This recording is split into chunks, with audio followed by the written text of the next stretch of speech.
आज पहाटे 5 वाजता चैनी रोडवरील 5 कंदीलच्या अगदी समोर 5 दुकानांना जवळजवळ रात्री शॉक सर्किटने आग लागलेली आहे.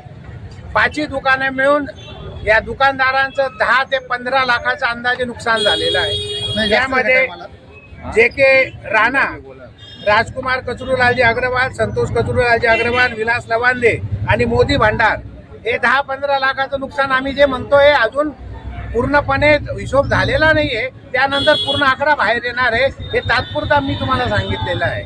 मित्रांनो, ही 5ही दुकानं आणि चैनी रोडवरील सर्व व्यापारी अत्यंत किरकोळ असा व्यापार व्यवसाय करतात आणि या उदरनिर्वाहाद्वारे आपली उपजीविका करीत असतात. त्यांच्या आयुष्याचं फार मोठी रांगोळी झालेली आहे. मी या निवेदनाद्वारे महाराष्ट्र शासनाला नम्र विनंती करतो की या 5ही दुकानदारांना ताबडतोब आर्थिक सहाय्य करून या संसारातनं उठवायला पाहिजे. अन्यथा आत्महत्येशिवाय यांच्या समोर पर्याय नाही. आणखी एक वाईट गोष्ट, याच्यातले विजय भटूलालजी राणा, भटूभाऊ राणा यांचं काल दुपारी आकस्मिक निधन झालं आणि रात्री सकाळी त्यांची या ठिकाणी दुकान जळालेली आहे. यापेक्षा दुर्दैवी घटना या धुळे शहरात होत नाही.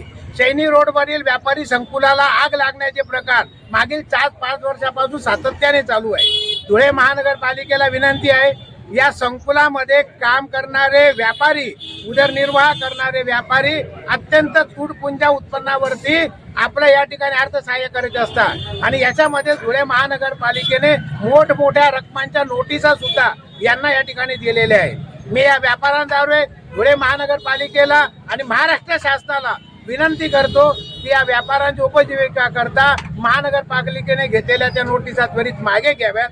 यांना उदरनिर्वाहाचं पुन्हा साधन करण्यात यावं आणि या 5ही दुकानदारांचं जे फार मोठ्या प्रमाणावरती नुकसान झालेलं आहे त्याला अर्थसहाय्य देण्यात यावं अशी या संपूर्ण व्यापाऱ्यांतर्फे मी ABCD व्यापारी असोसिएशनचा अध्यक्ष सुभाष कोटेच्या या नात्याने पुन्हा एकदा विनंती करत आहे. जय हिंद, जय महाराष्ट्र.